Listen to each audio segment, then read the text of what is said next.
Welcome back to another episode of Rock Boys Football. Nebraska heading on the road to play Ohio State. Both of these teams looking for bounce back performances. You look at Ohio State coming off a bye.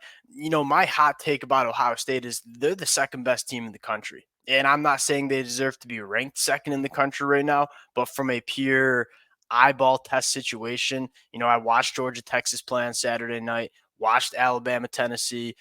When I watched Ohio State and Oregon play, those were the two best teams in the country from the pure eyeball test. And I thought Ohio State played quite good football on the road against Oregon. Like they left some plays on the football field, and that's why they lost the game. But I was pretty impressed with what you saw from Ohio State. Now you look at Nebraska, not many people saw that performance coming. I'm pretty confident Nebraska is a solid football team that played very, very bad against Indiana on Saturday. Going to talk about some of the struggles that they had and what they need to clean up if they want to make this a football game in Columbus. Fired up to get into it. Before we do, and as always, I think most importantly, would love to hear from both the Nebraska and Ohio State fans. A lot of different ways you can see these two teams playing on Saturday. That's the best part about doing these preview prediction episodes. Appreciate you guys rocking with it. If y'all do enjoy the content, consider subscribing to the channel. And without further ado, let's get into this one. Let's start with this Nebraska team on the offensive side of the football. Really, really struggled. And it just seemed, and Matt Rhule said this in the press conference, and during my rewatch yesterday, I couldn't agree more.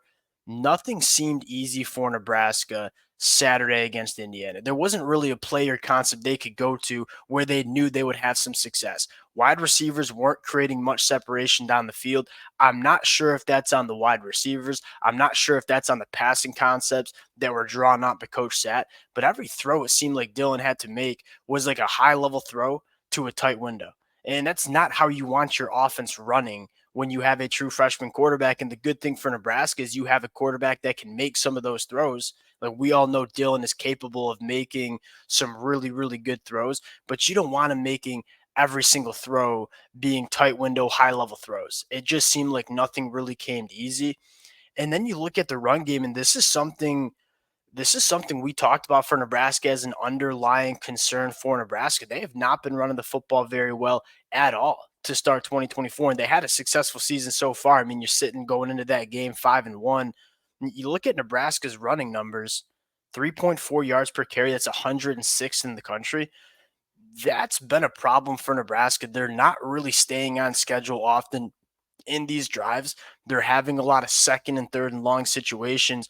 You look at this matchup against Ohio State, it's imperative that Nebraska finds some sort of efficiency running the football, because this is not an Ohio State defense that you want to get into those second and third and long situations with, because that Ohio State pass rush, it's one of the best in the country. Now you flip the sides and talk about this Ohio State defense, and it was a disappointing performance. I mean, if there was one thing that I kind of was disappointed with Ohio State, was that defense wasn't an elite defense on Saturday against Oregon. Now, from a personnel standpoint, I don't think there's a more talented defense in the country than what Ohio State trots out. I mean, every single level of this defense has multiple NFL dudes. They just didn't really play up to that standard against Oregon. Now, I thought Oregon made some really, really good plays, but it's Ohio State. And with how talented this defense is, there's a couple of things I noticed. One, didn't really create the negative plays that I expected this Ohio State front seven to create. Not a ton of pressure on Dylan Gabriel, not a ton of negative tackle for losses on first and second down in the run game. This is too talented of an Ohio State front seven to have the lack of negative plays created that Ohio State did Saturday. And so if you're Ohio State coming into this football game, you want to see Ohio State's front seven get back to that dominant front seven that we expect, and quite frankly, that we see on the paper. And they're going to have an opportunity against the Nebraska offensive line that has struggled at points over the last 2 years. Second thing, explosive plays. And that's kind of college football, if we're being honest. Like, can you create negative plays, and can you not give up the explosive play? And if you can do those two things, chances are you're going to have a pretty dang good defense. And I thought Ohio State, although very capable of creating negative plays and not giving up explosive plays, didn't do a good job in either department against Oregon. I think he had 5 passes over 30 yards, against the Oregon Ducks. It's no secret that Denzel Burke had probably the worst football game we've seen from him at Ohio State. I'm not panicking on Denzel Burke. Like, it's unfortunate that his worst football game came in a big moment like that. We've seen a lot of really good football from Denzel Burke. I would expect him to get kind of back to form against Nebraska. And I think my question is, I think Nebraska has a talented wide receiver room, but can we create some separation? Can we create some easy throws for Dylan in this football game? Because you do not want Dylan coming into this game having to make high level throw after high level throw with a front seven like this and also being on the road in Columbus. So those are kind of the things I'm looking at for this Nebraska offense, this Ohio State defense. Now you flip the sides and say that's probably the worst Nebraska defense we've seen under Tony White. Even going back to that Michigan game we saw in 2023, Nebraska did not fit the run very well. They missed a ton of tackles.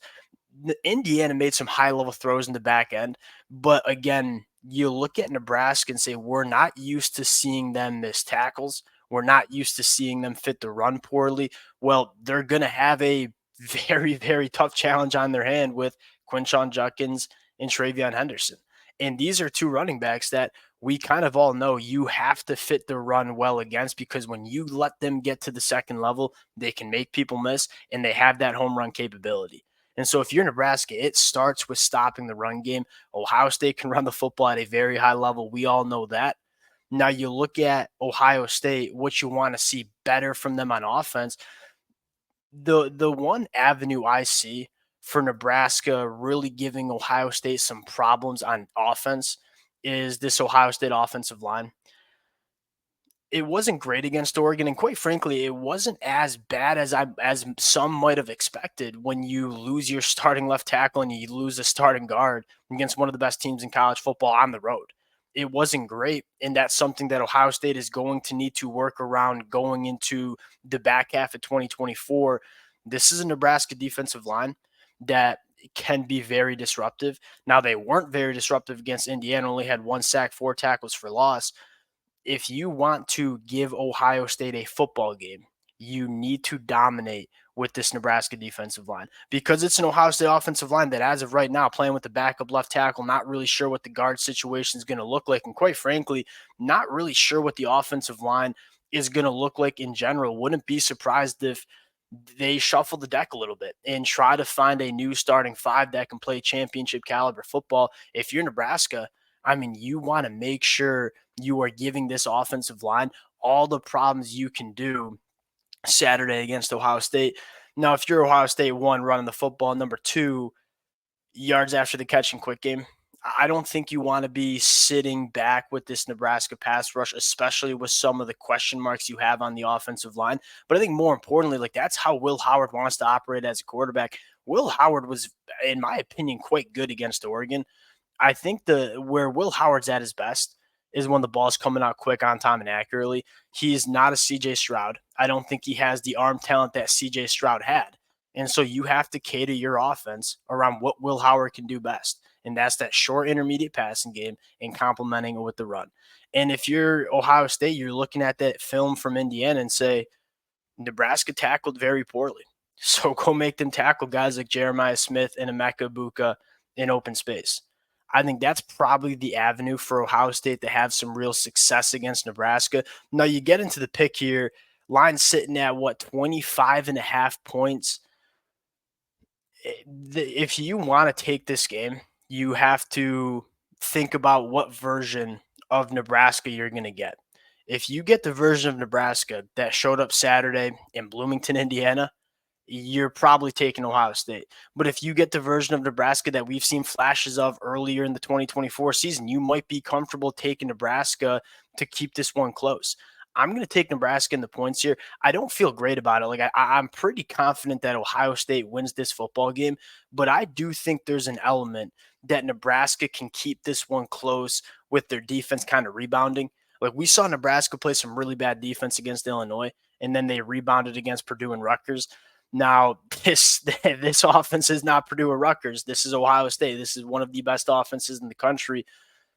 I do think Nebraska has a shot at keeping this one close. I'm going to take Ohio State to win, probably pretty comfortably by 2 scores, but I don't know if it's going to be by 3 touchdowns. So give me Nebraska to cover the number, but give me Ohio State to win this football game. I think Ohio State is the second best team in the country as we sit.